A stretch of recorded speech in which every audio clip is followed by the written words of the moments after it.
bukan yang hamil 7 bulan itu bukan? Bukan, bukan, bukan. Oh, oke, Aku oke. yang dulu tuh, yang di Cina kan, yang menikah sama orang Cina, yang terus aku awalnya aku kerja di Tangerang terus dikenalin itu. Terus kenapa, saya? Sekarang aku udah pulang Miss ke Indonesia. Alhamdulillahirobbilalamin, kok bisa pulang, Dok? Kan waktu itu kan Miss bilang sama aku kan, dapetin hati mertua, dapetin hati suami. Ya itu aku pas Miss bilang, kamu hari ini kamu nyapu, mulai dari sekarang kamu turunin ego kamu. Itu aku ikutin prosedurnya Miss Yuni. Makasih ya Miss. Oh, jadi kamu menuruti kata-kata Miss Yuni, jadi perempuan yang ngalah kalau kamu pingin pulang. Jangan membangkang. Itu, Iya, itu bisa dipakai beneran sama kamu, Nak. ya. Aku kan beneran itu Miss. Aku terapin banget di hidup aku. Nah, pas itu kan waktu pas dimatiin telepon sama Miss Yuni, suami aku tuh ngajak makan ya udah aku turutin semua, aku lemah lembut. Nah, setelah aku dapetin semuanya, aku bikin suasana itu baik-baik aja. Pada saat itu aku minta pulang sama suami aku. Nah, alhamdulillahnya dia nggak curiga sama sekali. Akhirnya aku dianterin pulang sama dia. Oke, terus? Setelah aku pulang, Udah, handfreemu jangan di itu, Dok. Handfreemu bergerak. Terus? enggak, aku nggak pakai handsfree. Terus? Nah, setelah aku sama dia ada di Indonesia kan, nah terus aku suruh dia pulang duluan. Suaramu jauh banget, sayang. Suaramu jauh banget. Suaramu jauh banget. Oh, nah, aku bilang sama setelah kami di Indonesia kan, setelah tiba di Indonesia udah 1 minggu, aku bilang sama dia, "Kamu pulang duluan aja. Aku mau nunggu Idul Fitri, Idul Adha." Aku bilang gitu. Nanti Terus? setelah Idul Adha aku nyusul ke sana. Oh iya tuh dia nurut, mau dia saya anterin tuh dia ke bandara. Pulangnya dia. Akhirnya kami masing-masing kan. Nah setelah kami masing-masing dia di sana, aku di sini. Aku minta cerai. Oke, berarti Nah, bener kan, Dok? Laki-laki nggak boleh dikerasin, kan? iya benar banget itu. Aku terapin semua apa yang kata-kata Mas Yuni saat itu kan. Nah sekarang pertanyaannya kan aku surat nikah aku kan di sana.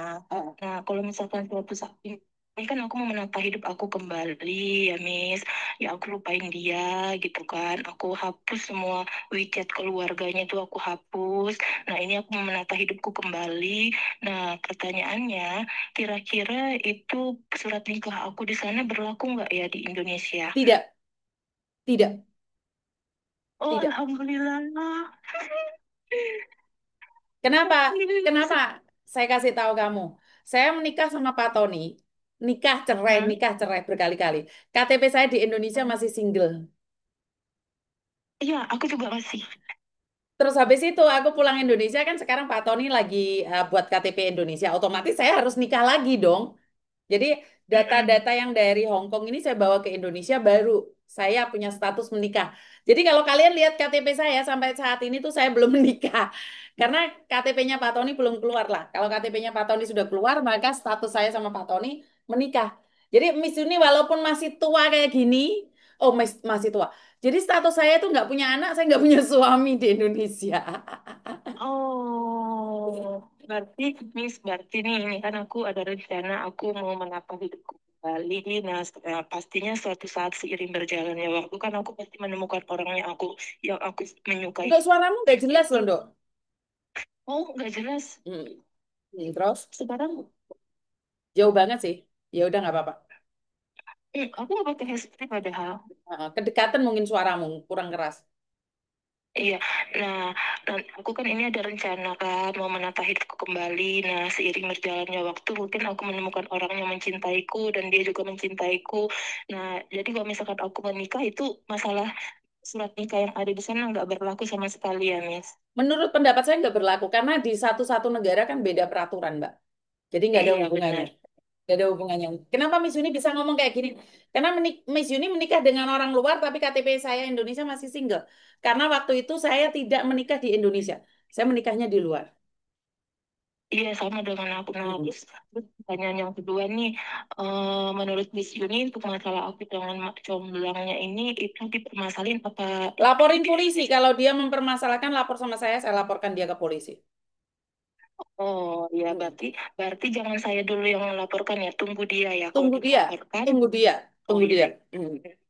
Jadi biar biar Mak Comblangnya tahu tahu nih pelan-pelan pasti tertangkap kok. Sesuatu yang terlalu tamak pasti tertangkap. Cek kamu simpan semua itu. Kalau bisa kamu print semua yang kamu punya tentang Mak Comblang tersebut.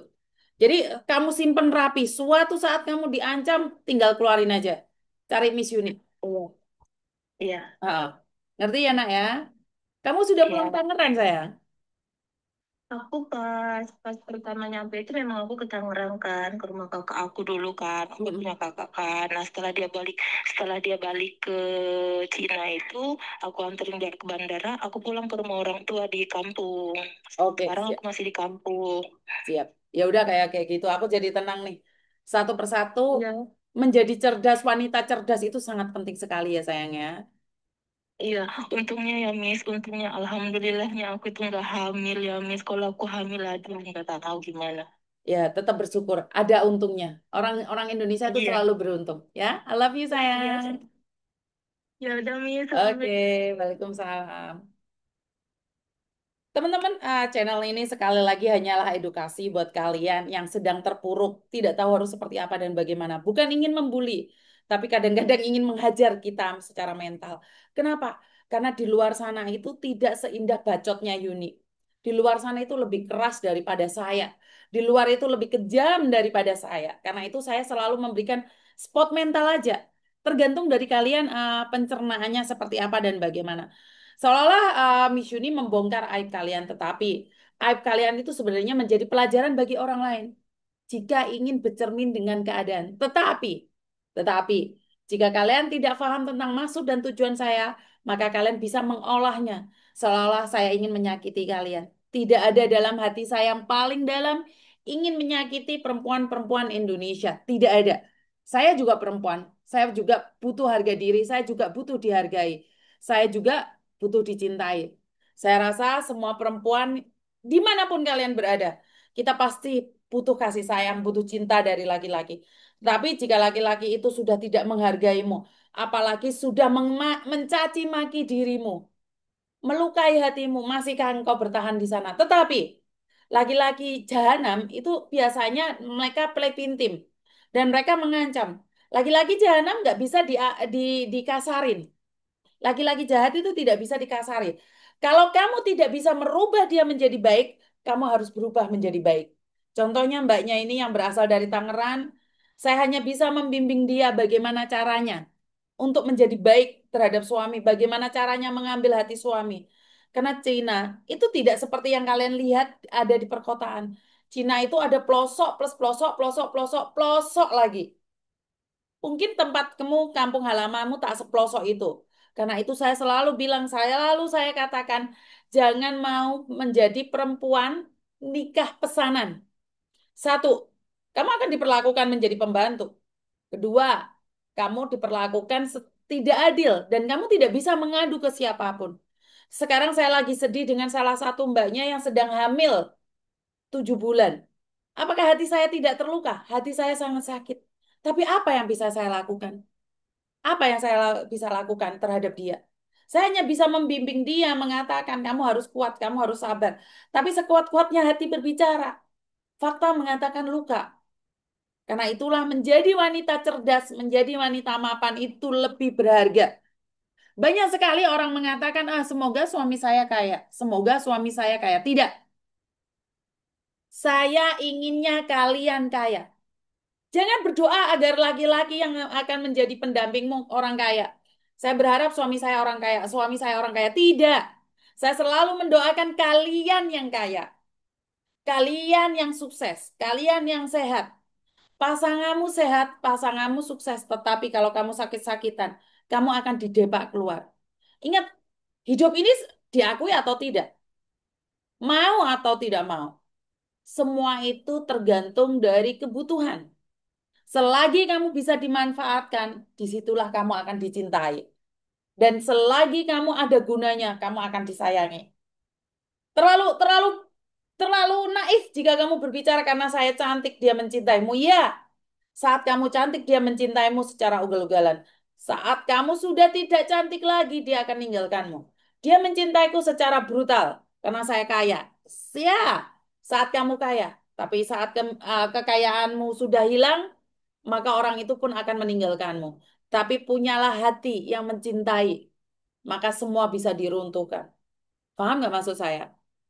Jadi buat teman-teman selalu berjuang lakukan yang terbaik versi kalian dan ya saya nggak bisa ngomong apa-apa ya.